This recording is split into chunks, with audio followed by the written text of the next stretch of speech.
السلام علیکم ناظرین، گرد و پیش چینل پر آج کی ویڈیو کے ساتھ میں ہوں رزدین رضی، اور آج کا موضوع تحریک لبیک پاکستان کا وہ اسلام آباد کی جانب مارچ۔ وہ خبریں پرانی ہو گئیں کہ وہ اسلام آباد کی جانب مارچ کر رہے ہیں۔ آج جمعے کی نماز کے بعد انہوں نے کہا کہ ہم اسلام آباد کی جانب جائیں گے۔ ہمارا آج کا موضوع یہ ہے کہ اس کے پیچھے کون ہیں، کون سے وہ عوامل ہیں جنہوں نے تحریک لبیک کو مارچ کی جانب مجبور کیا، اور اصل میں وہ کون سی قوتیں ہیں جو تحریک لبیک پاکستان کو استعمال کر رہی ہیں، کس مقصد کے لیے استعمال کر رہی ہیں۔ پہلے اس کا تھوڑا سا پس منظر دیکھ لیتے ہیں، پہلے تھوڑی سی بات کر لیتے ہیں کہ یہ تحریک لبیک پاکستان جو ہے یہ کس طرح وجود میں آئی۔ ممتاز قادری بنیادی نام ہے جس کو پھانسی دیے جانے کے بعد یہ تحریک جو ہے وہ وجود میں آئی تھی، اور اس کے بعد اس نے دھرنوں کا اعلان کیا تھا، اور اس کو دھرنوں کے لیے استعمال کیا گیا نواز شریف حکومت کے خلاف، اور اس پر پھر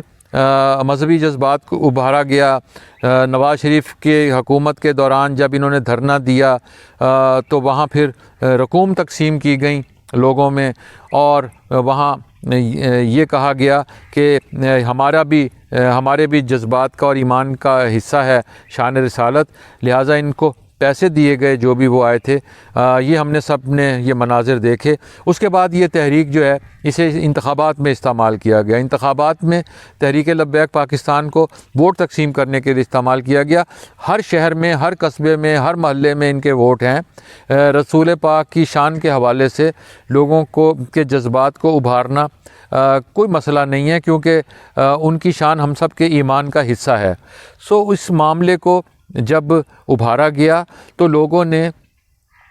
اس تحریک کو، قطع نظر اس سے کہ اس تحریک نے بدامنی پھیلائی، قطع نظر اس سے کہ اس نے لوگوں کے لیے مشکلات پیدا کیں، اس نے سڑکیں بلاک کیں، اس نے جلاؤ گھیراؤ کیا، اس سب سے ہٹ کر اس تحریک کو استعمال کیا گیا۔ اور ووٹ تقسیم جب ہوئے تو اس میں بنیادی فائدہ جو پہنچا تھا وہ پاکستان تحریک انصاف کو پہنچا تھا، اور چند ووٹوں کے فرق کے ساتھ بہت سے امیدوار مختلف شہروں میں ہار گئے، پیپلز پارٹی کے بھی، مسلم لیگ نواز کے بھی، اور دیگر جماعتوں کے بھی۔ جب وہ سارے امیدوار جب ہار گئے تو اس میں پھر پاکستان تحریک انصاف، یہ بنیادی مقصد تھا، پاکستان تحریک انصاف برسر اقتدار آ گئی۔ تحریک لبیک کو ایک آلے کے طور پر اس کو اقتدار میں لانے کے لیے، اس کے بعد پھر یہ ہوا کہ تحریک لبیک نے دھرنا دیا۔ تحریک لبیک نے فرانس کے سفیر کو پاکستان سے نکالنے کا مطالبہ کیا، اور اس مطالبے پر بھی حکومت کے ساتھ ایک ریٹن معاہدہ ہوا جس پر وہ کہہ رہے ہیں کہ اس پر عمل درآمد کیا جائے۔ اس معاہدے پر عمل درآمد بنیادی معاملہ ہے۔ پہلے تو بات یہ ہے کہ جب ان کے ساتھ معاہدہ کیا جا رہا تھا تو کیا حکومت کو یہ معلوم نہیں تھا کہ ہم فرانس کے سفیر کو پاکستان سے نہیں نکال سکتے؟ جن لوگوں نے اس معاہدے پر دستخط کیے، کیا ان کو اس وقت معلوم نہیں تھا کہ وہ فرانس کے سفیر کو پاکستان سے نہیں نکال سکتے؟ لیکن انہوں نے وقتی طور پر، جیسے ہم تحریک انصاف کی حکومت کا ایک مجموعی رویہ دیکھ رہے ہیں کہ معاملات کو وقتی طور پر دبا دیا جائے، وقتی طور پر ختم کر دیا جائے، وقتی طور پر کوئی وعدہ کر لیا جائے، ویسے ہی ایک وقتی وعدہ کیا گیا، اور ان کے ساتھ معاہدے کے بعد کہا گیا کہ فرانس کے سفیر کو فلاں تاریخ کو نکال دیا جائے گا۔ جب وہ فرانس کا سفیر کے وہ تاریخ آئی تو آپ نے دیکھا ہوگا کہ ایک دھرنا ہوا جس کے بعد تھانے پر بھی قبضہ کیا گیا۔ لاہور میں چوک یتیم خانہ بہت دن تک بلاک رہا، اور اس کے بعد بڑے پیمانے پر گرفتاریاں ہوئیں، اور تحریک لبیک پاکستان کے بہت سے کارکنوں کو اور عہدیداروں کو گرفتار کر لیا گیا۔ بعد میں جب ان کی ضمانتیں بھی ہوئیں تو وہ نعرے لگاتے ہوئے باہر آئے، اور اسی طرح نعرے بازی کرتے ہوئے وہ اپنے گھروں کو چلے گئے۔ اور اس کے بعد ہم نے یہ دیکھا کہ سعد رضوی جو گزشتہ کئی ماہ سے زیر حراست ہیں، ان کی رہائی کے لیے پھر جب رجوع کیا گیا لاہور ہائی کورٹ سے، تو لاہور ہائی کورٹ نے ان کی رہائی کا حکم جاری کر دیا۔ اب یہ حکم والی بات بھی بہت پرانی ہو گئی کہ اس کو 1-2 ہفتے ہم دیکھ رہے ہیں کہ ہو چکے۔ لاہور ہائی کورٹ کے اس حکم کے باوجود جب ان کو رہا نہیں کیا گیا تو پھر حکومت پنجاب نے پہلے تو یہ لگ رہا تھا کہ 2-4 روز میں رہائی ہو جائے گی، لیکن پھر حکومت پنجاب کی جانب سے ان کی رہائی کے فیصلے کو چیلنج کر دیا گیا۔ اب ان کے کارکن ایک طرف فرانس کے سفیر کی ملک بدری کے خلاف اور دوسری جانب سعد رضوی صاحب کی رہائی کے لیے دھرنا دیے بیٹھے ہیں، اور اس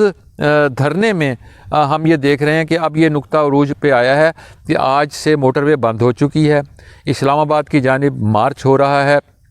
اور یہ سوال زیر بحث ہے کہ ایک ایسے مرحلے پر جب پاکستان میں بہت سے معاملات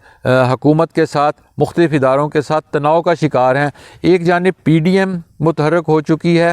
پی ڈی ایم کے رہنماؤں کی رہائی بھی شروع ہو چکی ہے، آپ نے خورشید رضوی صاحب کی رہائی دیکھی، اور دوسری جانب ہم یہ دیکھ رہے ہیں کہ تحریک لبیک پاکستان کا مارچ شروع ہو گیا ہے، اور یہ ایک ایسے مرحلے پر ہوا ہے جب آپ فیٹف کا معاملہ دیکھ رہے ہیں۔ فیٹف نے پاکستان پر پابندیاں تو نہیں، لیکن اسے گرے لسٹ میں ابھی تک برقرار رکھا ہوا ہے، اور اب ایک لمبی ڈیٹ دی ہے پاکستان کے گرے لسٹ سے نکلنے کے حوالے سے۔ ہم وزیر خارجہ شاہ محمود قریشی نے جب ایک طرف فیٹف یہ معاملہ کر رہی ہے، پاکستان میں انتہا پسندی اپنے عروج پر ہے، اور وزیر خارجہ ہمارے ہاں کے ISI کے سربراہ کے ہمراہ کل کابل میں تھے، اور وہاں کے حکمرانوں سے انہوں نے ملاقات کی ہے اور کہا ہے کہ ہم پاکستان ان کی معاشی مدد بھی کرے گا، ان کے ساتھ روابط ہم آگے بڑھائیں گے۔ سوال یہ پیدا ہوتا ہے کہ ایک ایسے مرحلے پر جب یہ سارا کچھ ہو رہا ہے تو پھر کون سی قوتیں ہیں جو اس معاملے کو بڑھاوا دے رہی ہیں؟ اس میں تو کوئی شبہ نہیں کہ تحریک لبیک پاکستان کے مطالبات اس حوالے سے تو درست ہیں کہ ان کے ساتھ حکومت نے اگر ایک معاہدہ کیا تھا تو حکومت نے اس پر عمل درآمد نہیں کیا، وگرنہ فرانس کے سفیر کو پاکستان سے نکالنے کا مطالبہ جو ہے وہ کوئی حقیقت پر مبنی نہیں ہے۔ ہم جس دنیا میں رہتے ہیں اس مطالبے پر عمل درآمد ہی ممکن نہیں ہے۔ تو پھر ایسے کون سے لوگ ہیں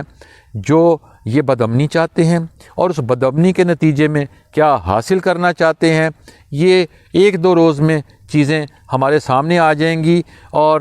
اب جب آج وہ جمعے کی نماز کے بعد مارچ شروع کریں گے تو اس مارچ کو کہاں روکا جائے گا، کہاں ابھی اپنے موٹر وے بند کی ہوئی ہے، لوگ مشکلات کا شکار ہیں، بہت سارے اور معاملات بھی ہوں گے، گرفتاریاں ہوں گی، تو پاکستان ایک بدامنی کی طرف اس مرحلے پر جائے گا، اور اس سے صرف ایک فائدہ ہوگا کہ مہنگائی سے عوام کی توجہ ہٹ جائے گی، پٹرول مہنگا ہو گیا اور بہت ساری اشیاء کی قیمتیں بہت زیادہ بڑھ گئیں۔ جب یہ سارے معاملات چلیں گے تو اس جانب سے یقیناً عوام کی توجہ ہٹ جائے گی، اور شاید یہی وہ بنیادی مقصد ہے جس کے حصول کے لیے یہ سارے پاپڑ بیلے جا رہے ہیں۔ آپ کے ساتھ آئندہ ملاقات ہوگی۔ ہمارا چینل سبسکرائب بھی کیجئے اور بیل آئیکن کو کلک کیجئے۔ خدا حافظ۔